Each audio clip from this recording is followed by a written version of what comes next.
Good morning, everyone, or good afternoon, depending where you are. It's great to be back, somewhat of regular programming after doing for so many weeks on the way to the hospital and so on. Today's a very auspicious day. It's the yahrzeit, the day of passing of Rebbe Levi Yitzchak Schneerson, the father of the Lubavitcher Rebbe. And he was born in 1878, passed away in 1944. I'm not going to use the word killed, but technically, or more than technically, due to the torture and the hardship that the Soviets have put on him, that really brought about his illness and his passing. He was a great rabbi, a great Kabbalist, a great genius, who was very dedicated to Jewish life. He was the rabbi in Dnepropetrovsk. Back then it was called Yekaterinoslav, and which is where the Rebbe was born. And the Rebbe was born in Nikolaev, but they moved there.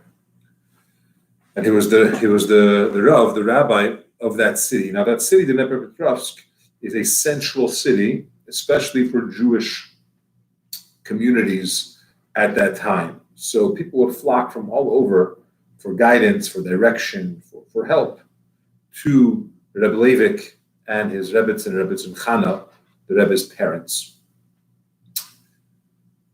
Following story takes place in the late 30s.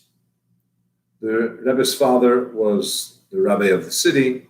The shul was open, obviously with great danger and tremendous oversight from the government, but he would not cave, he wouldn't back down from his principles and from the things that he believed in. And the Rebbe's father, Rebbe Levi, was once approached by a family. It was actually a mother who said that her son was very involved in the Communist Party, and she, I believe, was as well, is engaged to be married, Jewish girl. However, they want to do a proper chuppah, a proper wedding, with a ketubah, with witnesses, with a rabbi, the whole all 9 yards. It should be a correct kosher chuppah, which obviously was illegal back then. Not only was it illegal, but if you're part of the Communist Party and you're doing a chuppah, you're in deep trouble. Plus, anyone that's involved in the chuppah is in deep trouble. But Rebbe Levi said, sure, we'll do it. Tonight you'll come to my house, and we're going to do the chuppah at my house. And he prepared everything that was needed, a proper ketubah, the proper details involved with the wedding. And he even got together a minyan, 10 people, to be able to perform this wedding in the most proper, the best way, kosher, halachically appropriate.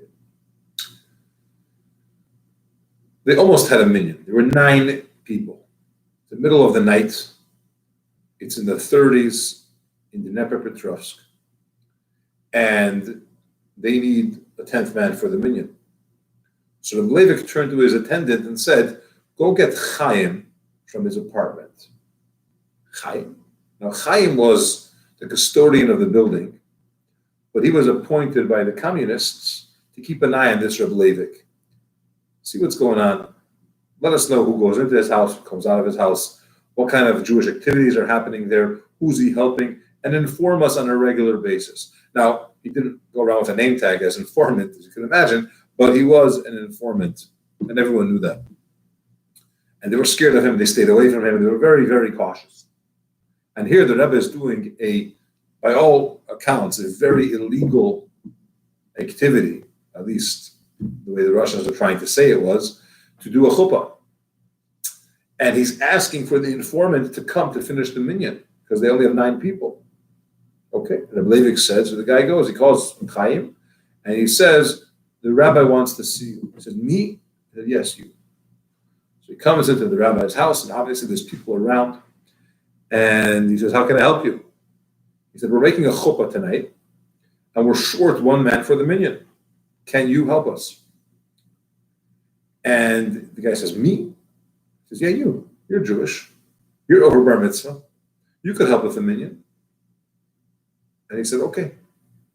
So he stayed, and this informant stood at the chuppah, enabled the chuppah until it was completed, and everyone dispersed quickly.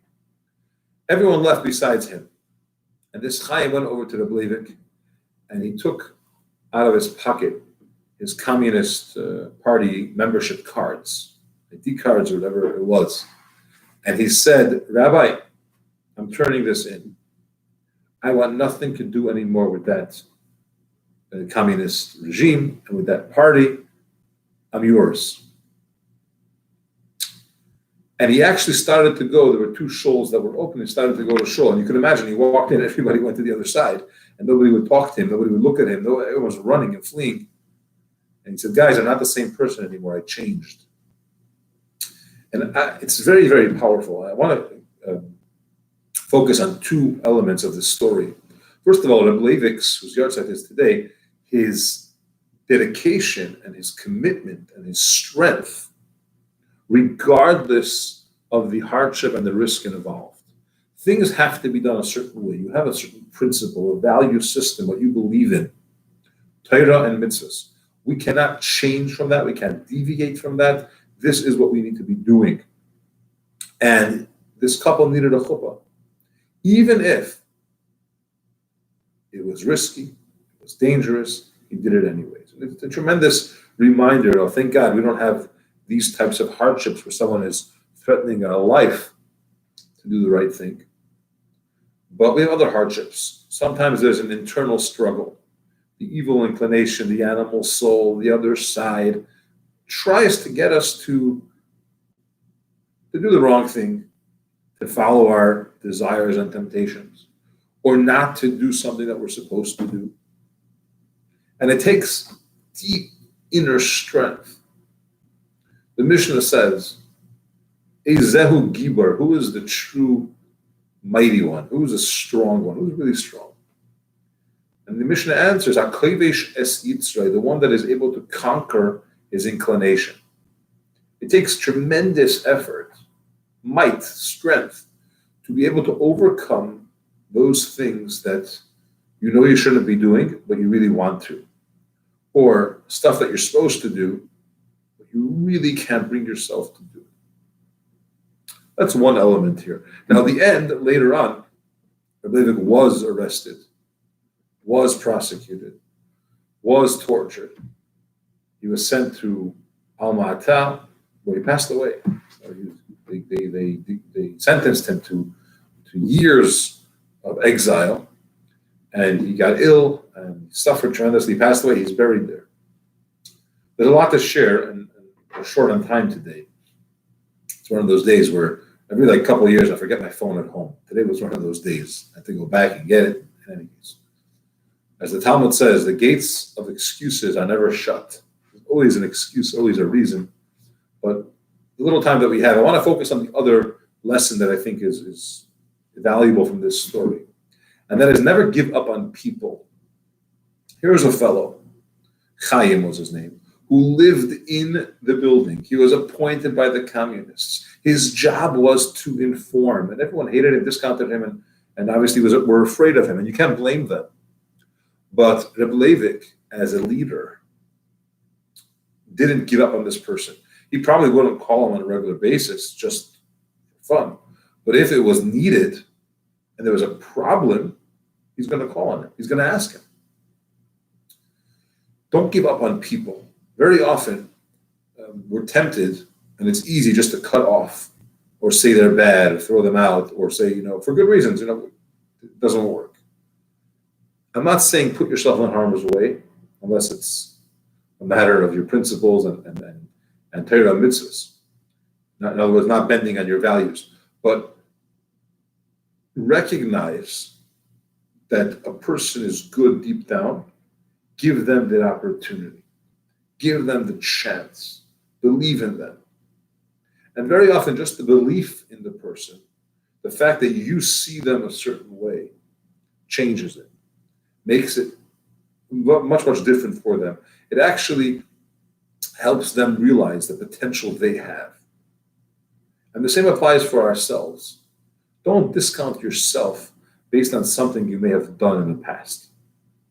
I tried so many times to do fill in the blank, and I didn't. It's not me, I can't do it, right? Whatever. Diet, exercise, Jewish involvement, learning, praying, whatever it might be. I tried, it didn't work, forget it. It's not loud. I can't. Don't give up on yourself. Even if you think that it's not that you can't, but you just don't want to, or it doesn't do it, whatever it may be. Don't give up on yourself. We don't discount people. So in summary, we have to be strong, committed to do what's right, even when it's not so simple. And secondly, don't give up on anybody. For sure, not on yourself. Friends, it's great to be back. Have a wonderful day.